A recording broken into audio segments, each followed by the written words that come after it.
Good morning, everyone. On behalf of the Procurement Director, Melissa Almodovar Suarez, I want to welcome to this SOQ meeting. Please remember, this meeting will be recorded. Okay, my name is Winnet Cortez, Procurement Manager of the Procurement Division for the Community Development Block Grant, Disaster Recovery and Mitigation Program.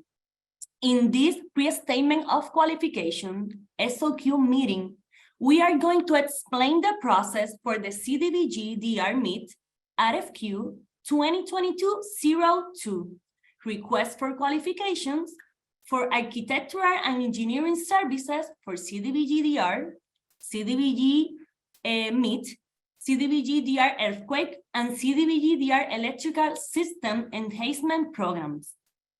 I would like to introduce my team from PRDOH. Along with me is Karen Canales-Virriel, Technical Specialist for the Procurement Division, Samir Laham for the Grant Manager, and Eric Enriquez from the Federal Compliance Area.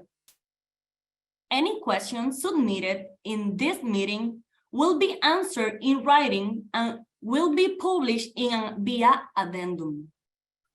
Any information provided in this meeting does not change the terms and conditions established in the RFQ instructions. All procurement processes shall be conducted in accordance with the terms and conditions established in the procurement manual for the CDBG-DR to guarantee full and open competition or fair treatment of all persons or entities involved in each procurement process. The procurement manual is available at CDBG-DR website. Nothing said at the pre-SOQ meeting will change any of the terms of the RFQ except a written amendment to the solicitation issued through an addendum. Now, we have a presentation from the Grant Manager for an explanation of the scope of services.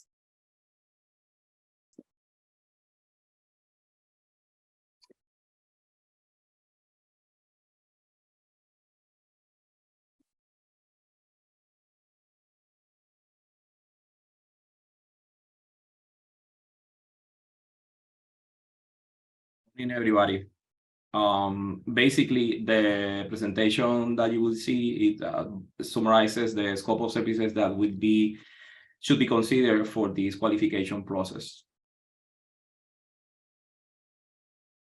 First, we need to establish that the services that are going to be considered for the qualification will be provided for two different disaster programs, CDBG programs. First is the disaster recovery program, and the second one is the mitigation program. As a summary, the participating programs will be, in terms of disaster recovery, programs that will address unmet needs related to the major disaster declaration and are meant to provide long-term recovery alternatives for Puerto Rico. Projects, this program, the disaster recovery program, will provide housing, infrastructure, and economic development aid to communities through different programs that are, on the portfolio of the disaster recovery that will allow prompt resilient recovery from damages and economic burdens resulting from hurricanes Irma and Maria, specifically for those two disasters. All activities under this disaster recovery program need to meet a national objective and need to demonstrate tied to the storms. This is under HOT regulation requirements.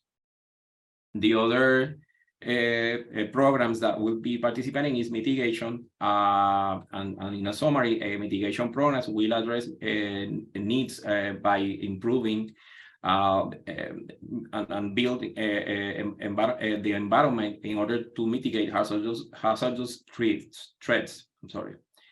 The mitigation will empower applicants and other entities to identify risks and develop solutions to mitigate risk to infrastructure assets through innovative, eco-conscious, and self-sustaining solutions.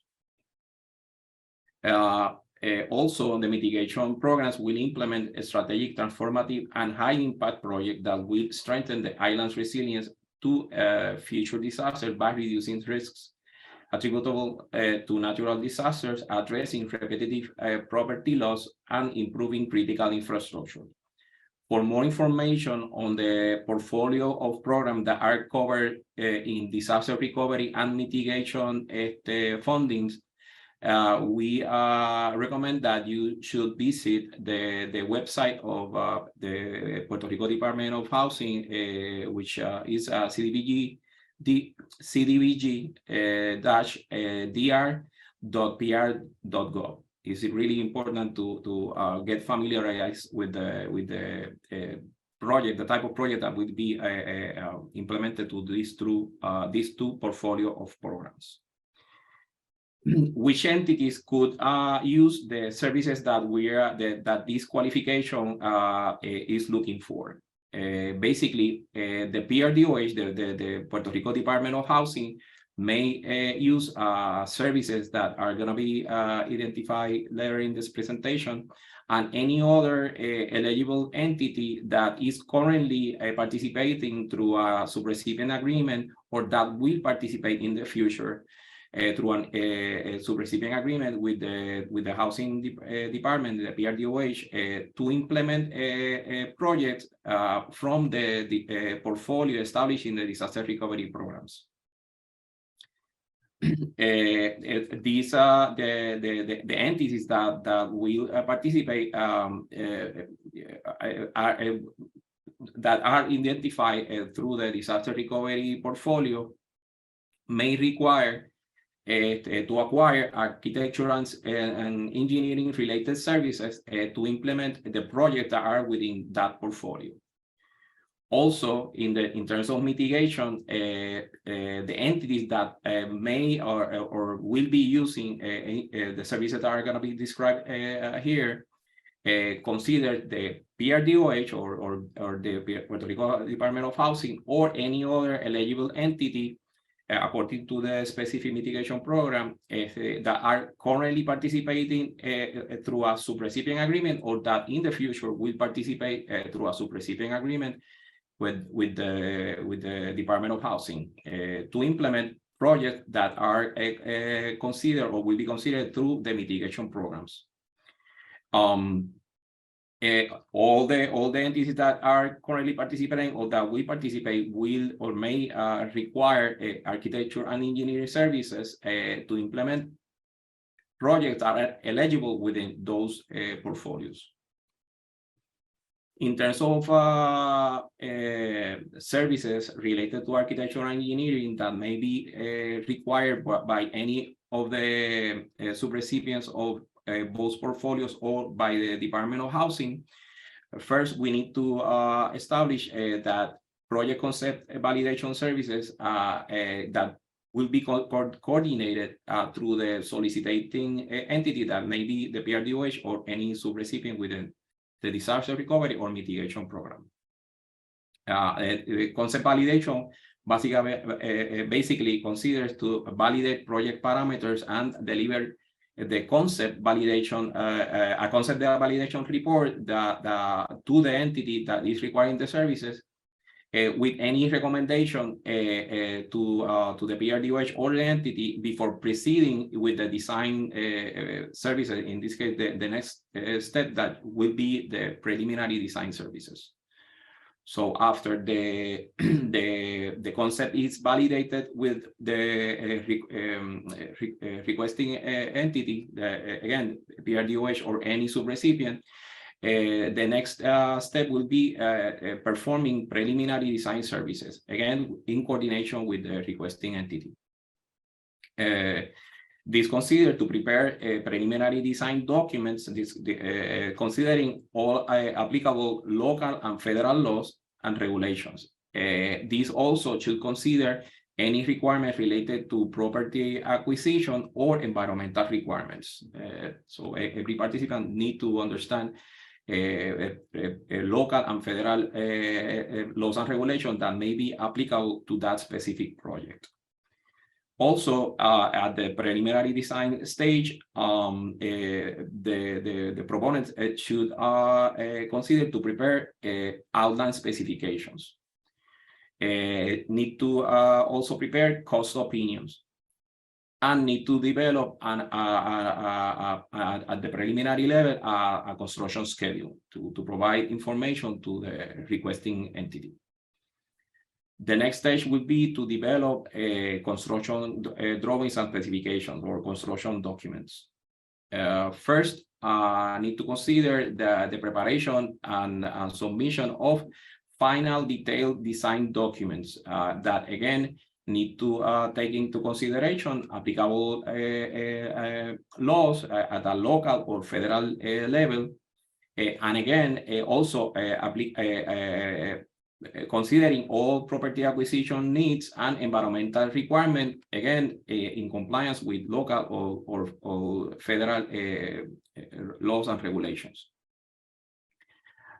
This service also considered the preparation of final detailed specification for construction, obviously, and to prepare a preliminary cost estimate that needs to be certified by a professional. And finally, the service also includes a consideration of a construction schedule. We need to establish that there are, applicable local laws to providing professional services regarding architecture and engineering services. So every participant should be aware of applicable laws in terms of that. Next, services during the procurement process for construction-related services. So the service need to consider to prepare or assist the PRDOH or the subrecipient participating in the program, the preparation of the bid package or the procurement package. Preparing plans and any other document related to the procurement process.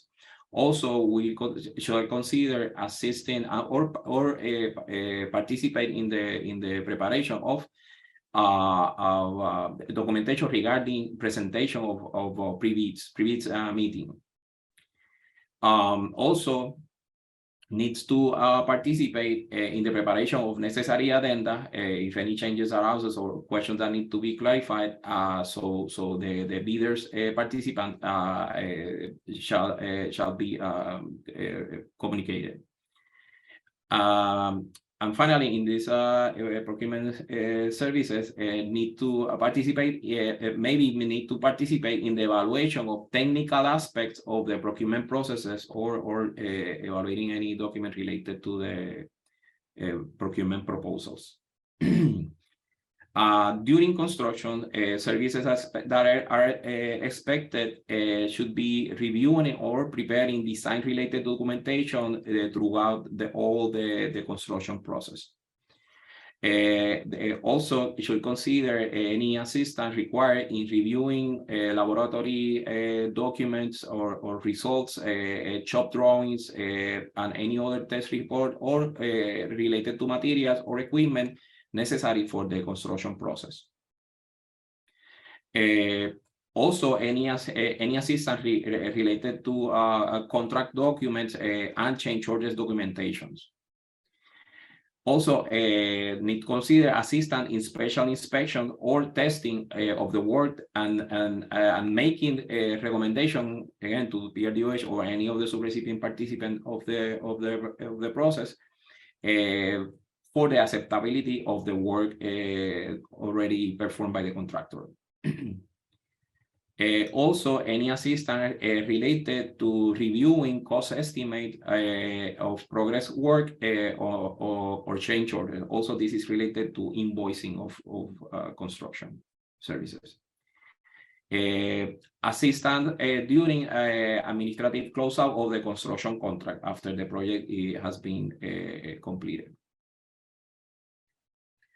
In terms of permits and endorsements, it should be expected that the qualified entity prepare or assist in the preparation of permits and endorsement requests related to local or federal regulatory agencies. So this should be considering all aspects of permits and endorsements. The preparation of milestone schedule of the process for permitting as endorsements, so the entities participating understand when the permits are going to be shall be expected to be received. Also, a preparation of and submission of any status report related to the permits and endorsements. And it is expected that the qualified entity communicate any requirement or condition resulting from a permit or an endorsement process. So the entity, in this case, PRDOH or any subrecipient, are aware of these requirements as well as the contractor. In terms of environmental compliance, participants should be able to prepare and submit plans for environmental review in terms of the federal requirements and should comply also with local law and federal laws and any other regulation related to environmental compliance. And again, related to environmental compliance, should communicate any requirements or conditions resulting for the environmental compliance process. And this is basically very important to understand other environmental requirements.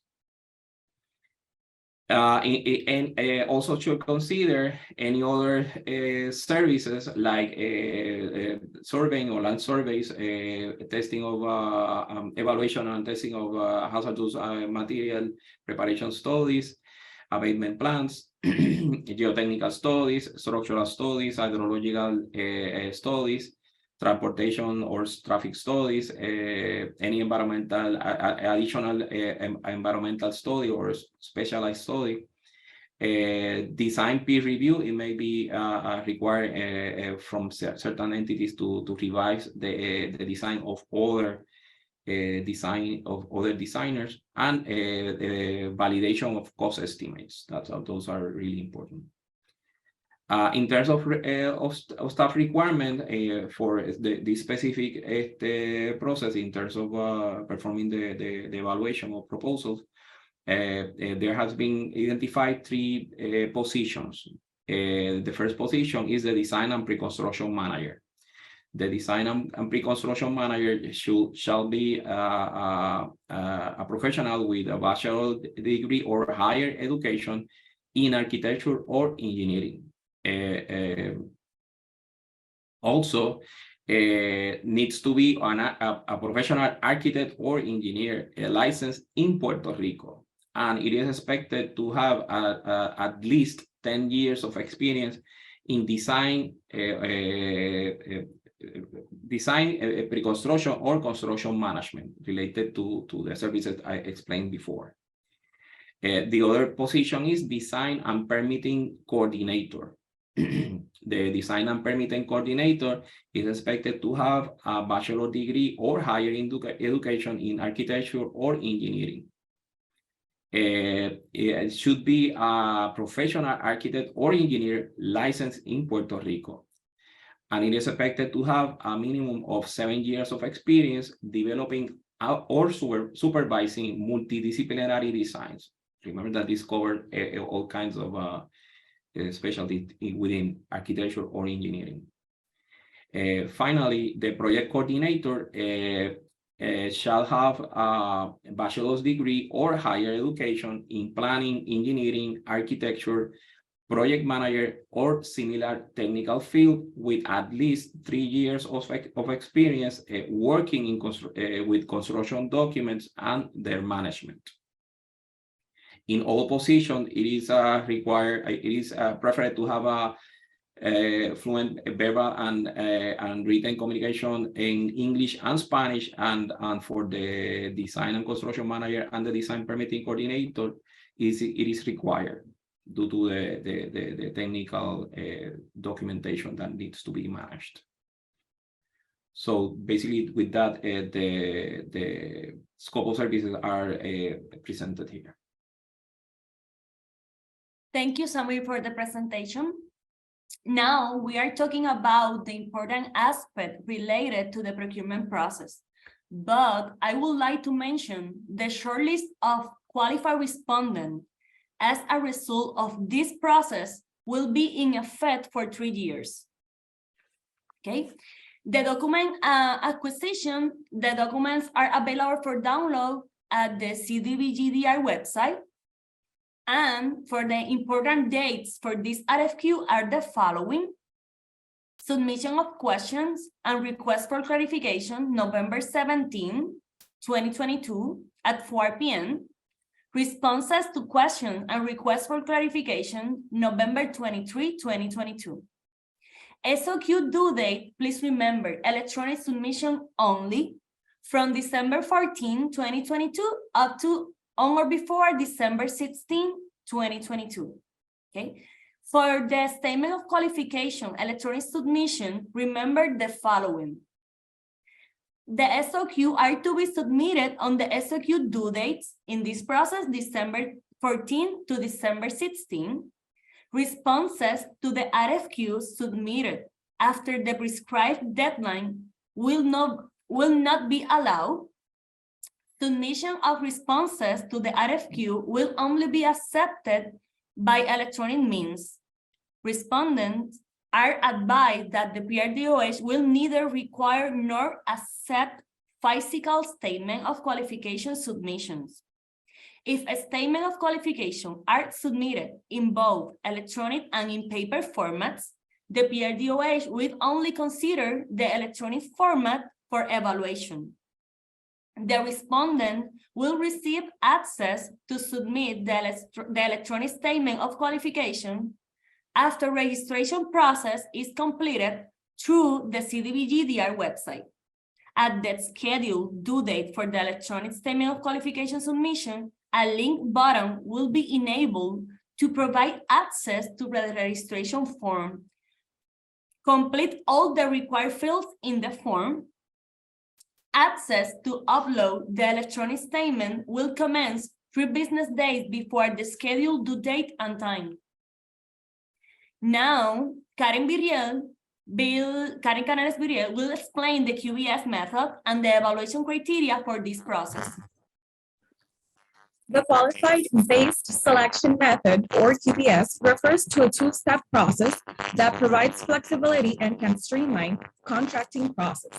It is a procurement method conducting using request for qualifications, or RFQ, where the procuring entity first selects the highest ranked respondent on technical factors and then negotiates price, limited to architecture or engineering services.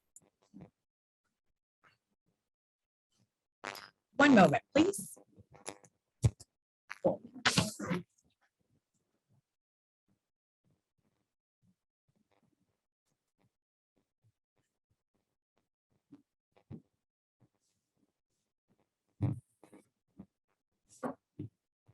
The RFQ shall be awarded to all qualified respondents to be considered a qualified respondent and to result in a QBS placement.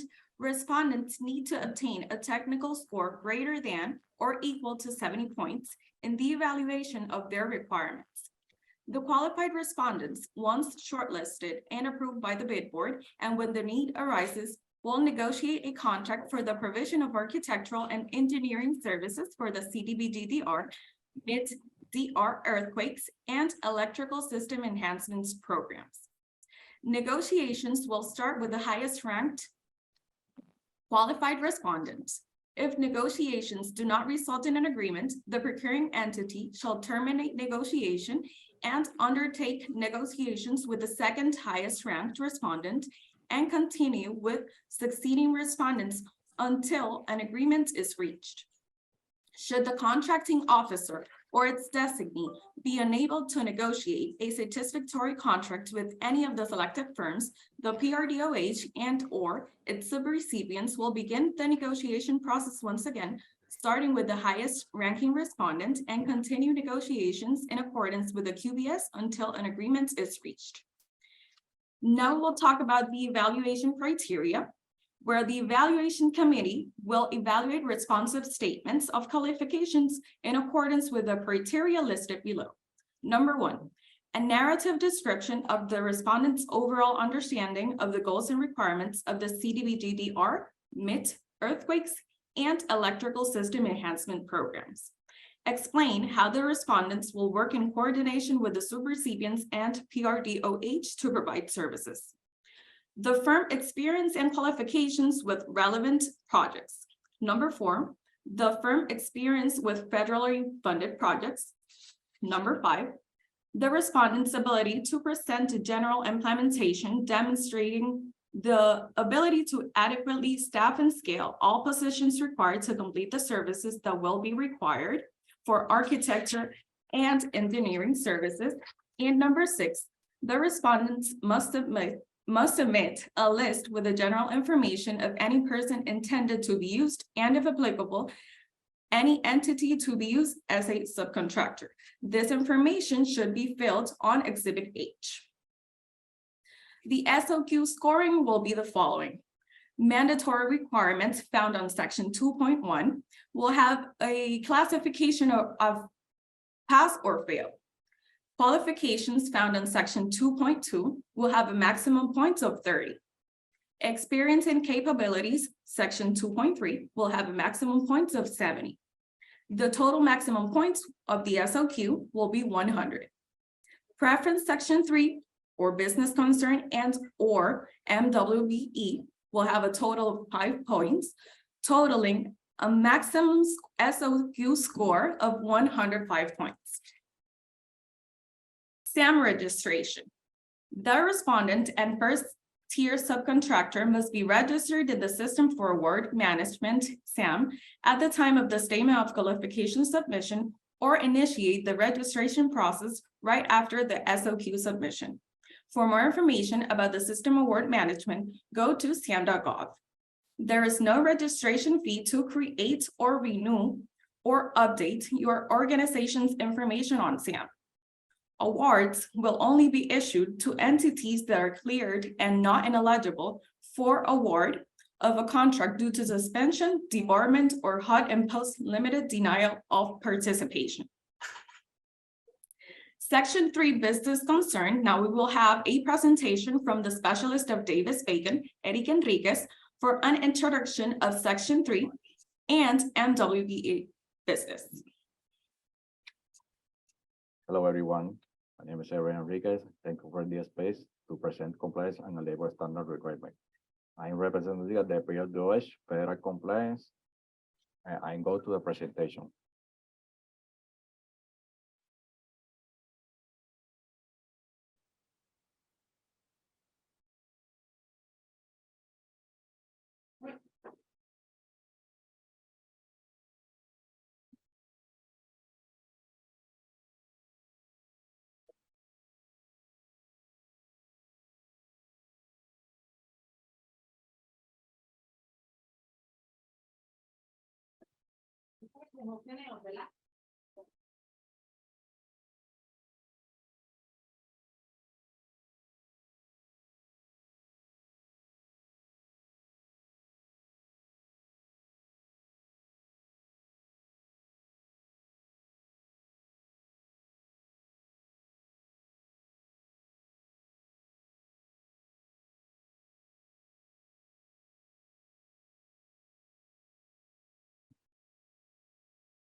¿Me eché a la pantalla o no le digo? No.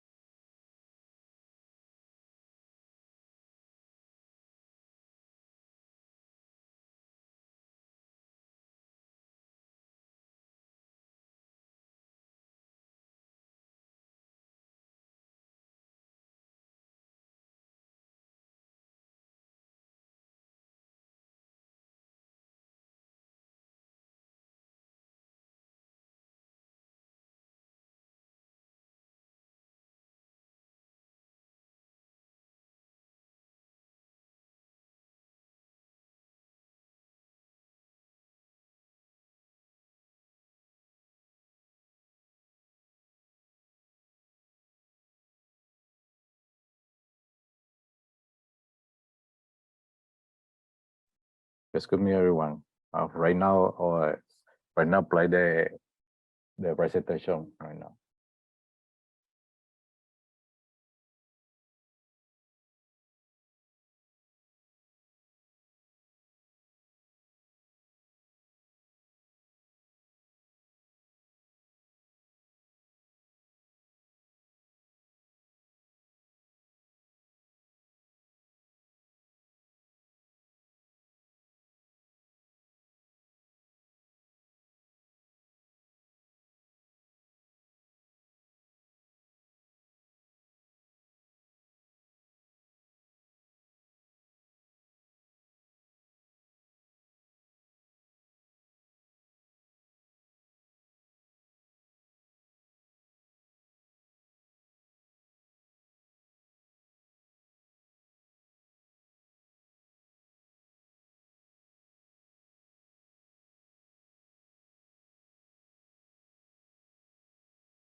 The procurement package contains language that offers contractors the ability to seek bonus points. Please remember to use the references and the templates that are made available and that we will be discussing in this presentation. Proposers seeking Section 3 bonus points should provide their self-certifications and sufficient evidence for how they qualify as a Section 3 business. The Department of Housing offers a template on their website. Proposers who are seeking MBE or WBE bonus points should provide a copy of their MWBE certification to provide evidence of this status. The certificates provided should show the dates and indicate that they are currently active.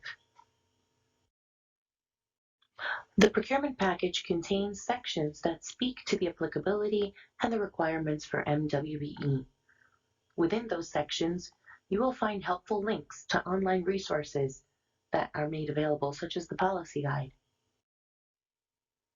Procurement packages also contain language for Section 3 under 24 CFR 75. Although for this particular procurement, the contractor awarded will not need to comply with Section 3. However, you may find the information useful if you are seeking to prove Section 3 status to earn potential bonus points. Let's talk about Section 3. Section 3 is a federal requirement from the Housing and Urban Development Act of 1968. This requirement states that we should provide to the greatest extent feasible job training, employment, contracting, and other economic opportunities generated by this HUD financial assistance to be directed to low and very low income persons and businesses. The Department of Housing makes available a Section 3 policy guide on their website, both in English and in Spanish. Contractors must read and implement activities as applicable and necessary. They also are responsible for their subcontractors assuring that benchmarks are met. For Section 3 projects, 24 CFR 75 has established the following benchmarks. 25% of the total labor hours for a project should be work hours of Section 3 workers. And from that 25%, 5% of the total labor hours should be work hours of targeted Section 3 workers. Let's talk about the definition of a Section 3 business. A Section 3 business refers to a business concern meeting at least one of the following criteria, which is documented within the last 6 months. The business is at least 51% owned and controlled by low or very low income persons. It could also be a business that has at least 51% ownership and controlled by a public housing resident or residents who currently live in Section 8 assisted housing. It could also be a business that has over 75% of the labor hours performed for that business over the prior 3-month period by Section 3 workers. In this slide, we're going to look at the definition of a Section 3 worker. A Section 3 worker can be any worker who fits or, when hired within the last 5 years, fit at least one of the following categories. The worker's income for the previous or annualized calendar year is below the income limit established by HUD. It could also be a worker who is employed by a Section 3 business concern. Or the worker is a youth build participant.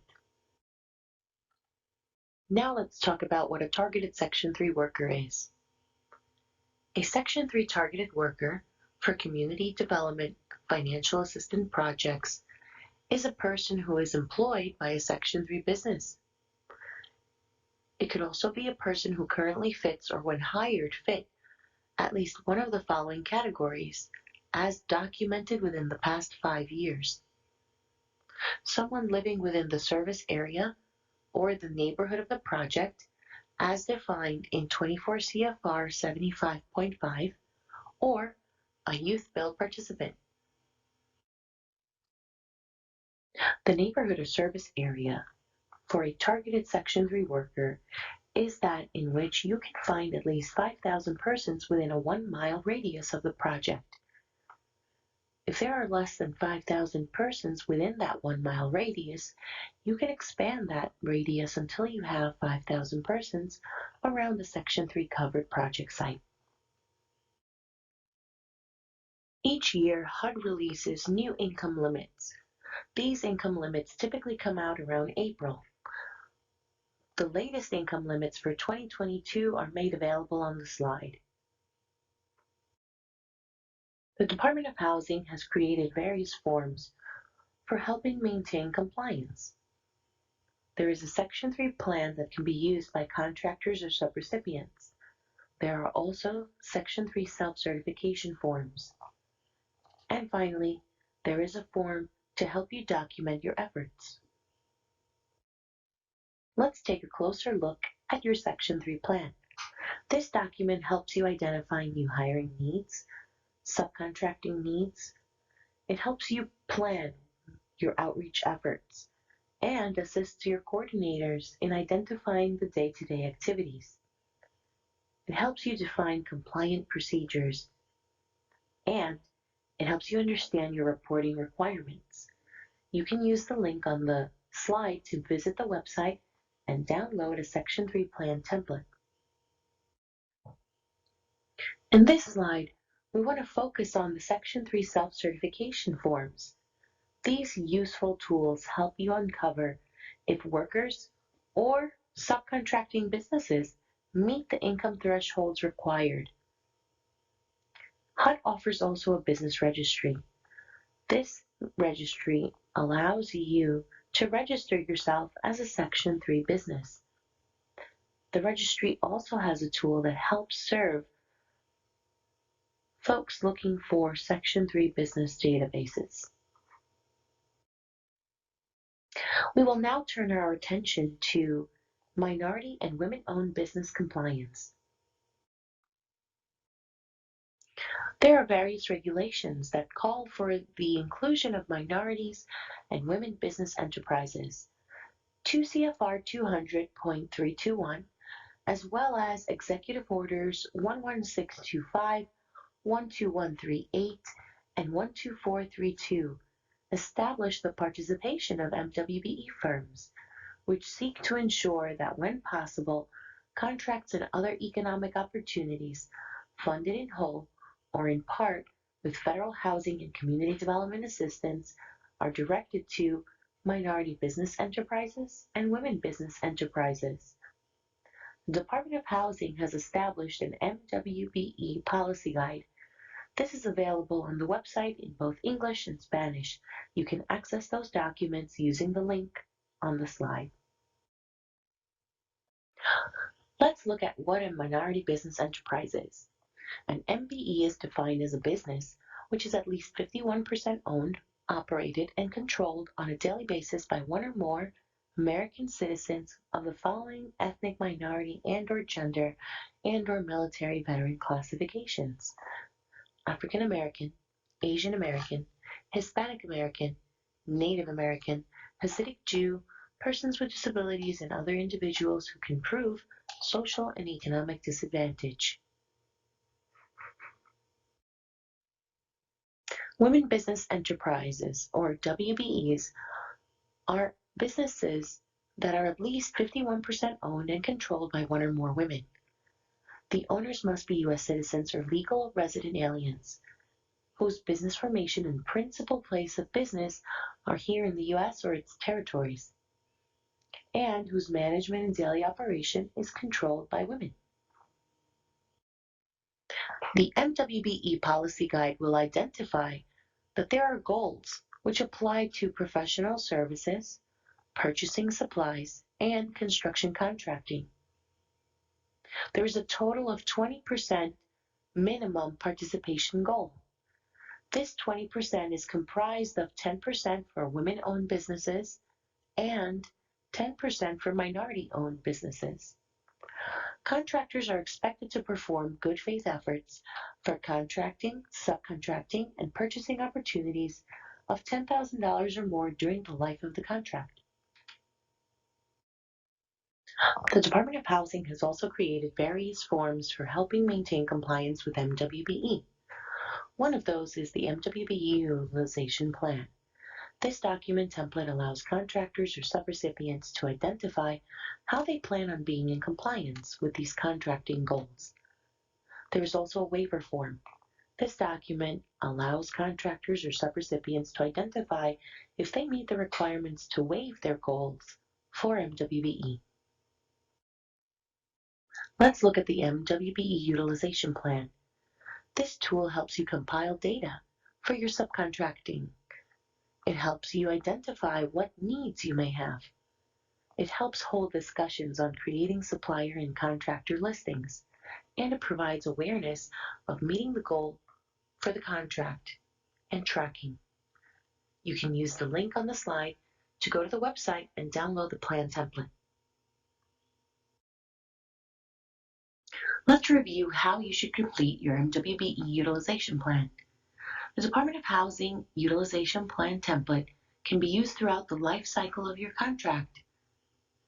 Completing the plan is pretty easy. You should read the general instructions in row 3 and complete sections A, B, and F from the document. Complete the information requested in the yellow cells.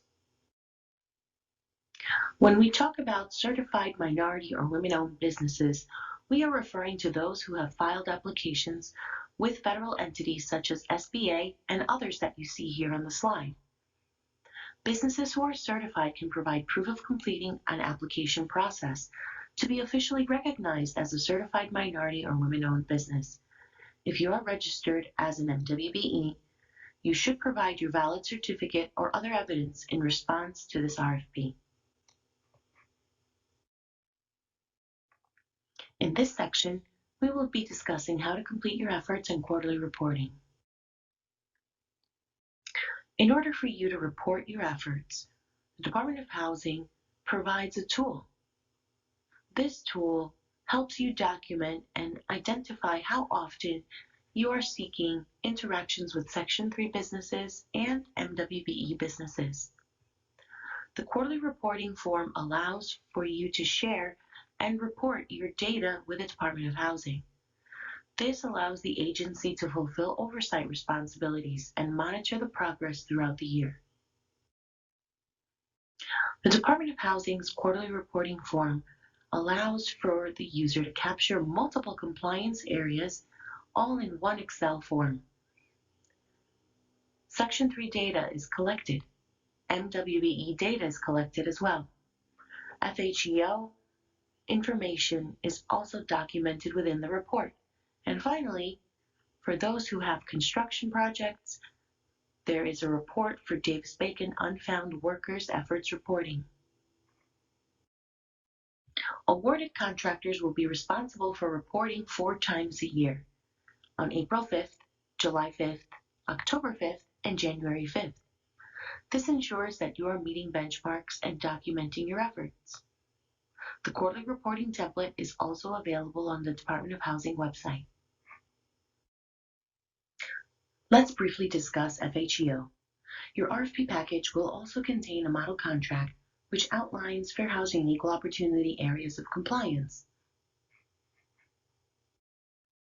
Contractors are responsible for ensuring compliance with federal civil rights and fair housing through their contractors, subcontractors, and so forth, ensuring that all necessary efforts are being made.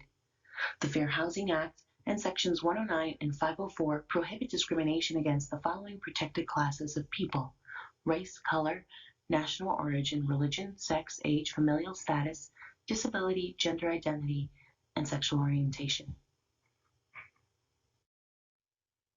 The Fair Housing Act is part of the Civil Rights Act of 1964. There are many executive orders, laws, and statutes that govern the non-discrimination of protected classes to ensure equal opportunity for individuals in accessing federally funded programs. Equal opportunity is afforded to protected classes through a number of these federal laws and executive orders. The Department of Housing has published policy documents attending FHEO as well as Language Access Plan. These policies must be implemented by contractors and subrecipients. They are publicly available online in both English and Spanish. You are encouraged to click on the links and access the resources available. As a recipient of HUD financial assistance, the Department of Housing must ensure that all programs affirmatively further access to fair housing and that the programs provide equal opportunity for participation and employment. Reasonable accommodations are changes made to policies, practices, services, and structures or modifications to afford equal opportunity to individuals with disabilities. The costs associated with providing reasonable accommodations and modifications are to be incurred by programs receiving federal funding. HUD contemplates these additional costs as necessary to ensure that the programs and activities it funds do not discriminate against people with disabilities. The slide contains a link for you to access the reasonable accommodation page on the Department of Housing website. Limited English proficiency refers to a person's limited ability to read, write, speak, or understand English. Due to Puerto Rico's high Spanish-speaking population, all entities and contractors using the CDBG-DR funding must seek to ensure that both a person's limited ability to read, write, speak, or understand English or Spanish will not place them at a disadvantage in the participation of programs. Let's briefly discuss some common, frequently asked questions. Can a business be both Section 3 and MWBE? The answer is yes. A business or a contractor can be both because these compliance areas are actually separate. Section 3 identifies the level of incomes to determine the status. MWBE uses race and gender information to qualify a business. If I am not planning on subcontracting, do I still need to complete documents? The answer is yes. You should still submit your MWBE utilization plan, the documentation of efforts template, and your quarterly reports. If Section 3 doesn't apply to my contract, do I still have to complete the quarterly report? The answer is yes. You will have to complete the MWBE portion of the report and the portion of the report that attends to FHEO. If I'm either an MBE or WBE, do I fulfill the total goals?